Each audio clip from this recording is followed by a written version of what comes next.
And Valerie and Berla, we'll come back to that if you want to answer in a second. County Commission, Gary, you have the first question in this round. This actually, I was looking at the Orange County Commission minutes recently, and someone had requested, someone from the public had requested eliminating fluoride from the drinking water. Just going to ask. This is a public concern. Yeah, I'm very familiar with the guy who asked that question. Okay. I know who you're talking about. Yeah. Is that a reasonable request? And if you think it is, what would it take to do that? Let me tell you what actually happened on that meeting. Mr. O'Leary, who's a regular at the county commissioner meetings, came with a group of people who were addressing the issues. And basically, both county commissioners were anxiously listening to him. They said, "We have nothing to do with that. Go, we'll petition it, but you gotta put your complaint to the water commissioner, Ashwa." And basically that's what it was left off. But it is a concern. I personally feel that fluoridated water, I grew up with fluoridated water, and basically I think there's a positive aspect of it. So I kind of disagreed with him making it an issue, but he did make it an issue, and they forwarded it to the proper authorities to investigate it. Okay, Mia, how many cavities do you have first? Way too many. Yeah. So yes, this is OWASA's job to do it, and I would strongly advocate that OWASA keep fluoride in the water. It's just it makes a huge difference. Public service announcement: my father lost all his teeth by the time he was 45. No fluoride. I have my teeth, so therefore, with that anecdotal evidence, I feel very strongly about this issue. Okay. We're going to stay with the commissioners for just a second. Billy, did you want to switch with me? Or? Okay. Let me do one more for the commissioners, and I'll come back. You guys drink some water. It's not fluoridated. Good question. Orange County's land use plan. I mean, Orange County's got this huge urban and rural divide. It's a very complicated county. So, in terms of what do you think some of the most pressing issues are regarding land use? I remember when there was a huge shopping center plan for that I-85, I-40 split, the Buckhorn. Mm-hmm.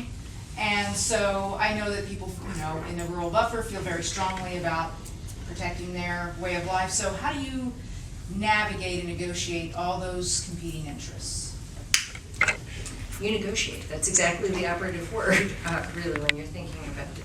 So the way we're set right now, with the municipalities, being able to develop and increase their density, as they have been in many cases, we have that. Then we have the rural buffer, which I think had several purposes, but basically it's there. It has done one job very well, which is to encourage density, which is good for transit and environment and those things. And then you have the rural area.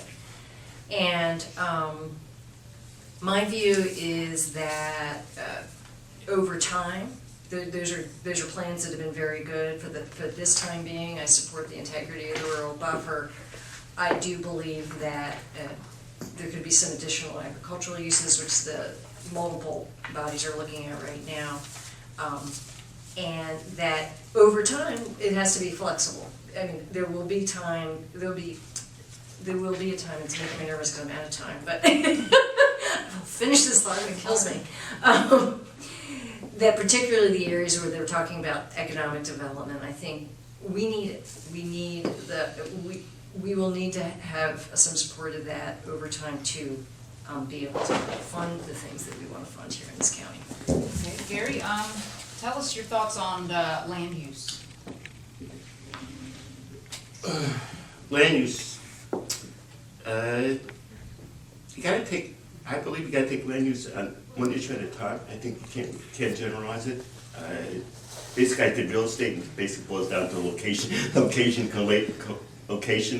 and I think that's what it boils down to. Whether you want a business there, you want a house there, you want to build a shopping center, it has to basically comes down to location, land use, and what you want to do with it. There are some aspects where some people in the Chapel Hill community think we don't want that there. It's not proper to build it there, and that's a lot of controversy going on over that. So it actually has to be on an individual basis, property basis, So let the community decide, and along with the government decide what they want to, how they want to handle the land use. But if it's a case-by-case basis, there also are things such as a comprehensive land use plan, which then tries to have guidelines so that you don't have to go through that painstaking. That's one of the reasons why Chapel Hill has developed a form-based coding, and I think maybe in some ways that could be properly used probably on a county-wide level too. You know, I'm very pro, form-based coding. Could you explain what that is for people who Well, live in the wonky world? form-based coding is just pretty much a set of written guidelines that, these are the guidelines that the developer or the county must, or the city must follow, and it varies from, an agreement. It's sort of like a pre-agreement that they have with the developer, what they're gonna do with that land and how they're gonna develop it. And how the size of the building is, whether we want retail there or, housing there or that kind of thing, the current multiple use that's going on. Okay. May you get a chance to, what, did I start with you? You did. I did, okay. You're right. Where's the bar? That's all I should. Did you want to rebut it all? No, I don't have a rebuttal for that. Okay. Billy, if you want, we'll take one break, and Billy is going to ask a few questions so that I can go to the bar. No, I'm really, I want to keep time. And so Billy Ball, our staff writer, who lives in Orange County, is going to ask a few questions. It's 10 of 8, and we're going to be going here for about another 15 minutes. So we're starting with the legislature, Billy, and here are some of the things that have not been covered. And you can just, I'm sorry, you can go through here, or you can go here. Okay. Use my timer. Thank you. So let me know when you're ready to time, and I'll start. Go ahead and ask the question. Okay. And we're starting with the legislature. Okay. Let's see.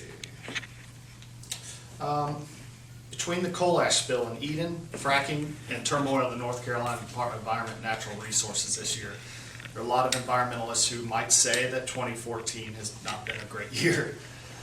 What are your top priorities as it relates to environmental concerns? And I believe that we're starting with Greg.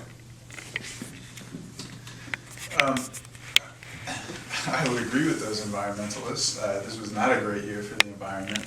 On fracking, the General Assembly turned over the entire rules-making process to the Mining and Energy Commission. Once they create rules, they won't even come back to us for review. You can guess who's on the Mining and Energy Commission, and you can guess what kind of rules they'll make up.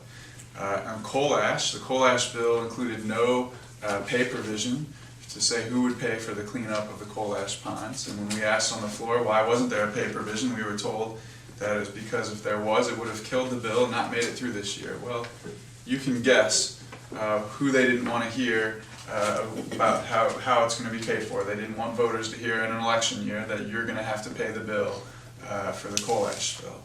And so I would hope that different leadership in the General Assembly would make sure that voters and ratepayers don't pay the majority of the coal ash bill. And I introduced an amendment that would have pushed for Duke to pay for the coal ash bill, but that amendment was shot down by the Republicans. Okay. Barbara, same question? Well, one of my concerns, in addition to what Greg's mentioned, is the decimation of the Department of Environment and Natural Resources. That it was always, I think, underfunded.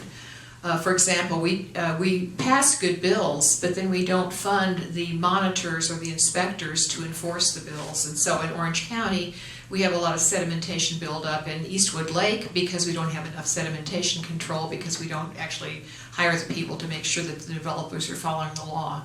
So I think that we have our environment, a good environment, a clean environment, and is essential to our economic development. It's part of our base. It's one reason people come here. The businesses come here because, not just because of our educated workforce and our